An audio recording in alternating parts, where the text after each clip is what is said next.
Efa miresaka izay Barea Madagasikara izay ihany sika dia manoloana ny vaovao rehetra mahakasika ny vaovao ny Barea Madagasikara dia nanao tatitra tamin'ny mpanao gazety tamin'ity herinandro ity ny mpanazatra Nicolas Dupuis. Mbola namana Zakino hatrany. Vous n'êtes pas sans savoir maintenant qu'on a 3 nouveaux joueurs sélectionnables pour les Barea.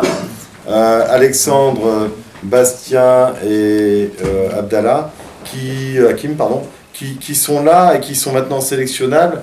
Et moi, je fais le travail quand je vais sur le territoire français.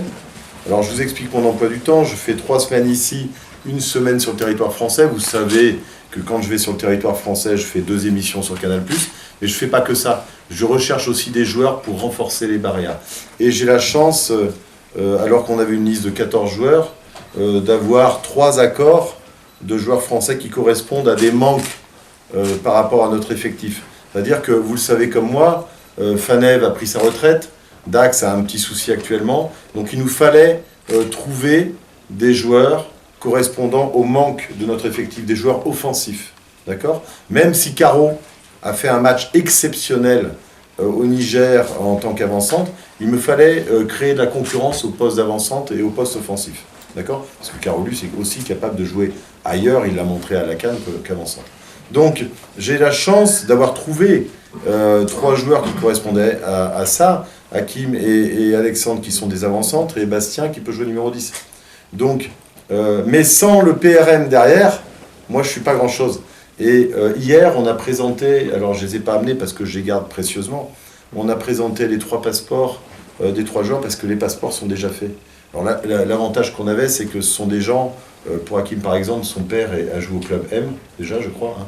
Mais Alexandre et Bastien, leurs grands-parents étaient aussi d'origine malgache, donc on avait tous les papiers, donc c'était très facile.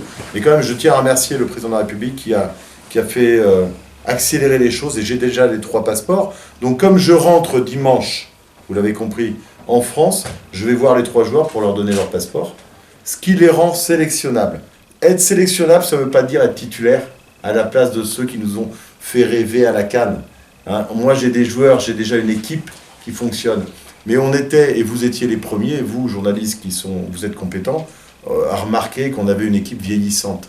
Donc forcément, je vais, dans l'exemple de ces 3 joueurs, recruter des joueurs un peu moins âgés, de façon à réduire notre âge. Avec le groupe de joueurs qu'on a pour les Barea, avec les 3 joueurs qu'on a récupérés, que j'ai récupérés, on est bien. Même si la Côte d'Ivoire nous est supérieure sur le papier, ça on le sait, tout peut arriver, mais pour la qualification globale, il nous restera l'Éthiopie et le Niger, on est bien. Peut-être, il nous manque un latéral. Parce qu'au milieu, Marco revient bien, j'ai vu son match avec Charleroi, il va très bien. Donc Marco, Abel, Ibrahim, Ryan, plus Eri, Bastien, plus Zotsar qui revient aussi, plus Dim. Alors Dimitri, pour l'instant, il n'a pas de club, donc il voulait partir en Chine. Avec le problème qu'on sait, je lui ai dit, tu parles pas pour l'instant, tu restes en France pour pas choper une maladie. Mais non, mais c'est vrai, il a un club de Chine qui l'a récupéré. Donc moi, j'espère simplement que Dim, il va pouvoir jouer avec son club avant, sans ça, il ne sera pas sélectionnable. Voilà. Offensivement, on a encore les Bolides, on a encore les Carreaux, on a encore les Paulins, on a encore... Et puis les 3 qu'on vient de récupérer. J'enterre pas du tout Arnaud, mais Arnaud, il faut qu'il reprenne la compétition aussi. J'aurais tellement aimé qu'il puisse jouer en France, mais pour le faire progresser. Voilà. Derrière, dans l'axe, on a du lourd, on a Jérémy, on a Thomas, on a Pascal. Mais il y a l'âge aussi. Pardon ? Il y a l'âge. Il y a un peu d'âge, mais franchement, je veux vous dire, Jérémy, il est tellement important par rapport à son expérience. Et quand je le vois jouer avec Rennes, on voit tout de suite qu'il... Enfin, de toute façon, c'est un regret pour moi qu'il n'ait pas joué la CAN, parce que je crois qu'on serait encore allé plus loin. Voilà. Il a tellement d'expérience, il a tellement de qualité qu'on n'a pas l'impression... On a l'impression qu'il a 25 ans. Hein, il gère bien, et puis voilà. Thomas n'est pas vieux, Pascal est un peu vieillissant. Dans l'avenir, il faudra trouver un défenseur central un peu plus jeune. Hein. Mais on va chercher. Après, au niveau des latéraux, on a la machine à droite, là. Métanir. Et puis on a Jérôme. Bon, mais par contre, c'est vrai que peut-être il nous faut un latéral supplémentaire. Donc si j'ai un effort à faire aujourd'hui, c'est plutôt à ce poste-là. Après, on a le Melvin qui fait un bon championnat. On a des gardiens que je vois tous les week-ends en Pro League qui font des belles choses, hein, vraiment. Donc je ne suis pas inquiet. Il y a peut-être un poste au latéral pour répondre à la question. Voilà. Ce que j'ai cité, c'est volontaire de ma part. Aujourd'hui, j'ai envie, s'il y a des locaux qui méritent d'être là, ils seront là. Je vous le dis franchement. Mais même eux, il faut être très sincère. Et même vous, vous en êtes conscient. Et moi qui vois tous les matchs actuellement de la Pro League, il y a quand même une différence entre le monde professionnel en Europe et la Pro League. Même si la Pro League elle est faite pour diminuer cette différence, il y a une grande différence. Pas de différence de talent, il y a une différence de rigueur tactique. Il y a des fois, je vois les matchs, et à un moment ou à un autre, il y a un défaut de concentration, alors que le talent, il est là. Donc il faut faire progresser. Et pourquoi je disais tout à l'heure, je regrette qu'Arnaud ne soit pas parti à Grenoble, ou en France, c'est parce qu'il aurait progressé encore. Donc si les locaux sont meilleurs que les expats, les locaux joueront. Mais rappelez-vous ce que j'ai dit tout à l'heure, moi je veux faire 2 équipes compétitives. Je veux vraiment que l'équipe Chan soit la meilleure possible pour aller au Chan le prochain. On a loupé celui-là, parce qu'on n'a pas fait jouer tous les meilleurs, et peut-être l'encadrement aussi, il faut qu'on y aille. Donc moi je vais voir les matchs de Pro League, je découvre des joueurs qui mériteraient d'être dans l'équipe Chan, et peut-être qu'ils vont frapper à la porte des barrières. Mais c'est dur d'être à la porte des barrières.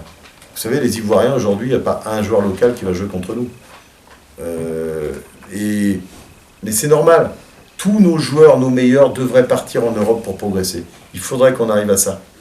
Et pourquoi est-ce qu'on a une équipe de barrière compétitive aujourd'hui?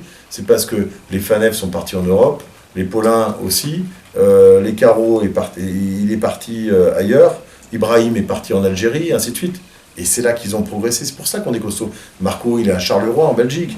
Et parce que la compétition est d'un niveau supérieur. Donc forcément, en jouant tous les week-ends contre des équipes supérieures, on progresse. Voilà. Et tactiquement surtout. Dans la rigueur défensive, en non-possession. Voilà, ce sont des petits détails. Je vois bien, quand je regarde les matchs de Pro League, on est en train de progresser. Et ça, je tire un remerciement à Arnaud, le président de FUS, qui est président de la Pro League. C'est vraiment, on est dans le bon sens, il faut vraiment qu'on continue là-dessus. Mais il y a encore un petit écart. Moi, je ne suis pas au courant du dossier, hein, je le dis franchement. Ça ne me regarde pas du tout, surtout que ça n'a rien à voir avec le football apparemment. Donc comme ça n'a rien à voir avec le football, c'est pas le président de la fédération qui est touché, c'est l'individu. Donc moi, je ne veux pas juger du tout ça, ça ne me regarde pas et je ne suis pas du tout au courant du dossier. Donc vraiment, et ça n'a aucun impact du fait que c'est pas rapport au football, ça n'aura aucun impact par rapport au football.